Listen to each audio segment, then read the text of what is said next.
오늘 말씀은 어려움이 닥칠 때에 우리가 어떻게 해야 되는지를 보여주고 있다 할 것입니다. 어렵고 힘든 일들이 우리 앞에 인생 가운데 참 많이 있죠. 예를 들어서 몸이 아파요. 질병이 있어요. 참 너무 힘들죠. 괴롭죠. 또 경제적인 어려움이 있어요. 이 또한 어떻게 해야 할지 알 수 없는 그런 여러 가지로 마음도 몸도 여러 가지 관계도 깨어지는 경우가 참 많이 있죠. 실직을 하거나 혹은 진하게 실패를 하거나 이렇게 실패, 실직, 경제적인 어려움, 육체적인 질병과 건강에 대한 이런 상황들, 이런 모든 것들이 우리 앞에 펼쳐지게 될 때에 참 어렵습니다. 우리가 잘 아는 어려움의 대명사인 욥을 보면 알 수 있어요. 그런데 욥에서 우리가 보는 것처럼 어려울 때에 악한 사단의 마귀도 더 없이 우리를 더 힘들게 하는 경우들이 있잖아요. 유혹하는 경우가 많이 있습니다. 이러할 때에 정신 차려야 된다는 거죠. 그래서 오늘 말씀 보면 어떻게 어려움을 이겨나가고 어떻게 이것들을 헤쳐나갈 수 있을까, 그것을 보여준다 할 것인데, 오늘 말씀에서 특별히 다윗은 기도합니다. 첫 번째, 환난 속에서, 어려움 속에서 성도들이라면, 하나님의 사람이라면 이렇게 해야지 된다라는 것을 보여주고 있는데, 그 첫 번째가 주님만을 바라볼 수 있는 우리 모두가 되기를 주님의 이름으로 축원합니다. 1절 말씀에 보면 주를 우러러 보나이다 라고 기록되어 있죠. 15절 말씀도 여호와를 바라봅니다 라고 기록됩니다.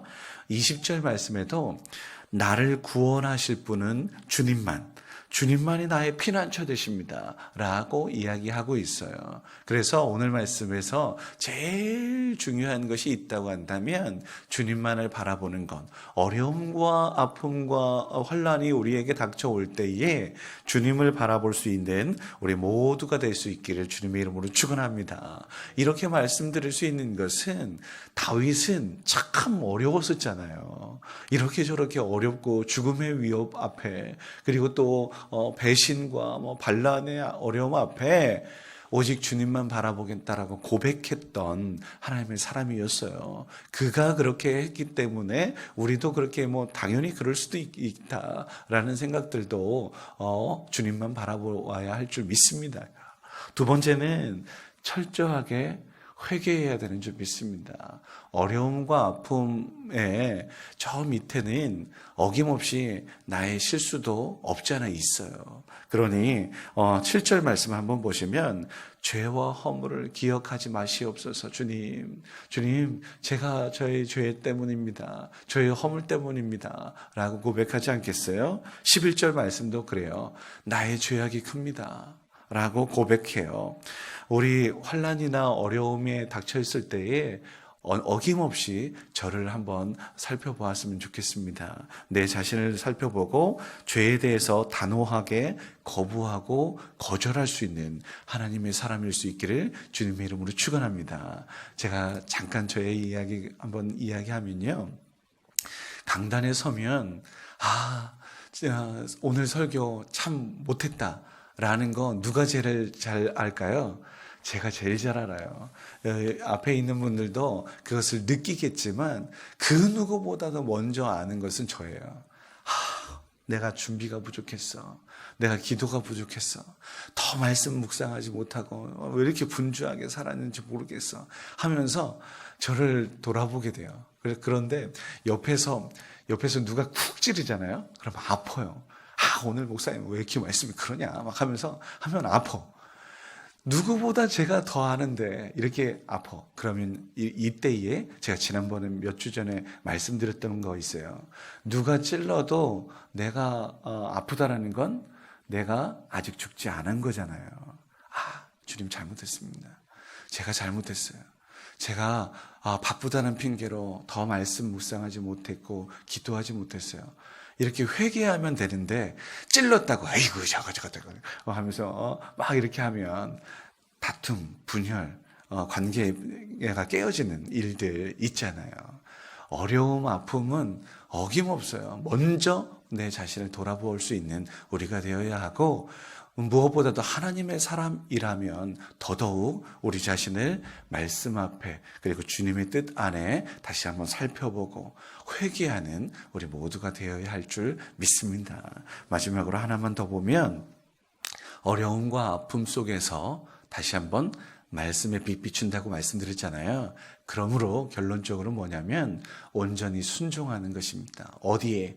주님의 뜻에 순종할 수 있는 우리 모두가 되어야 할 줄 믿습니다. 이것이 마지막 결론이에요. 그래서 4절 말씀 한번 보세요. 주의 도를 내게 보이시고 가르치소서.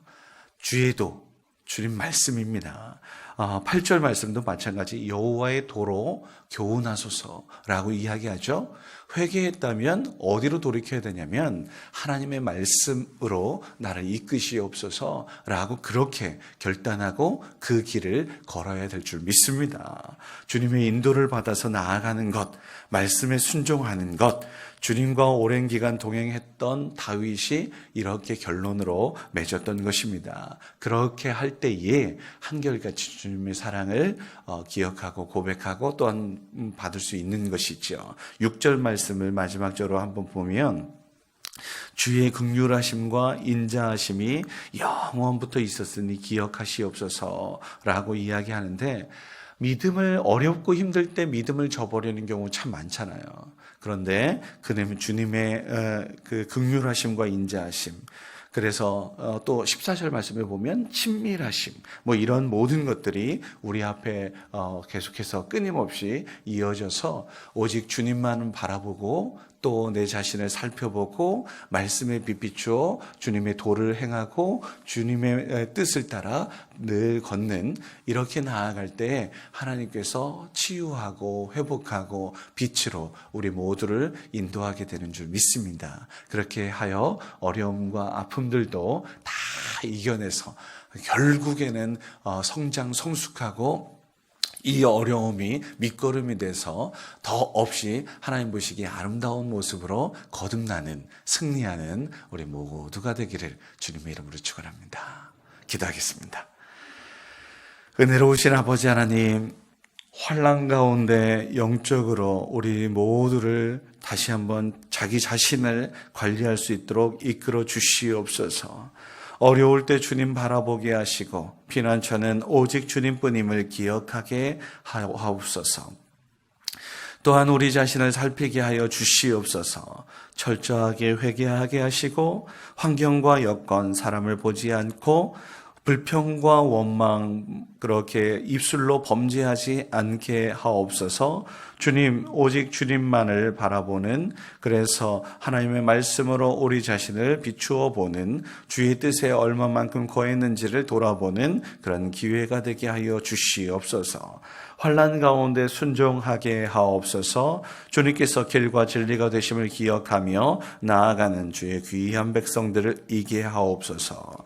오늘은 우리 교회를 위해서 기도합니다. 아버지 하나님, 우리 대천장로교회가 예배가 살아있고 그래서 신령과 진정으로 드리는 하나님을 향한 예배자가 많이 형성될 수 있도록 인도하옵소서. 오직 주님의 말씀만이 선포되게 하시고 하나님을 향한 부르짖음과 간구함과 하나님과 깊은 교제가 있는 기도를 하며 하나님을 높이며 찬양하며 삶의 찬양으로 아버지 하나님께 영광 돌리는 주의 귀한 백성들에게 하옵소서. 또한 주의 말씀을 따라서 나누고 베푸는 데에 인색하지 않는 넉넉함도 우리들 각자의 삶 가운데 허락하여 주시옵소서.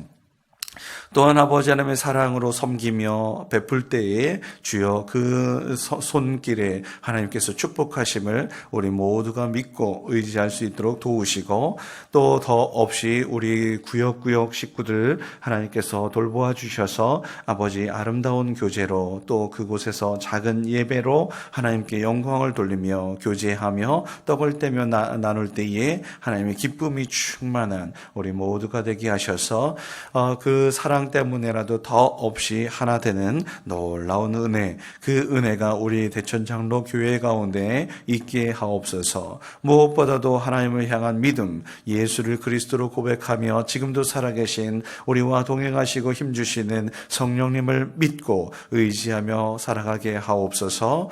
또 하나 아버지 하나님께서 행하실 놀라운 일들을 품고 소망 가운데 즐거워하며 이 환난도 어려움도 기꺼이 끝까지 인내하여 승리를 누리는 주의 백성들에게 하옵소서. 주님을 사랑하듯 또한 이웃을 사랑하며 섬기는 우리 모두가 되어 하나님의 칭찬 듣는 이 시대의 교회요 등불이요 사명을 잘 감당하는 주의 백성들 모두가 될 수 있도록 인도하여 주시옵소서. 오늘 한 날도 아버지 하나님의 뜻하신 바를 여기 모인 주의 귀한 백성들, 아울러 함께 영상으로 예배하는 주의 귀한 백성들과 함께하여 주시옵소서. 감사드리며 예수님의 이름으로 기도드립니다. 아멘.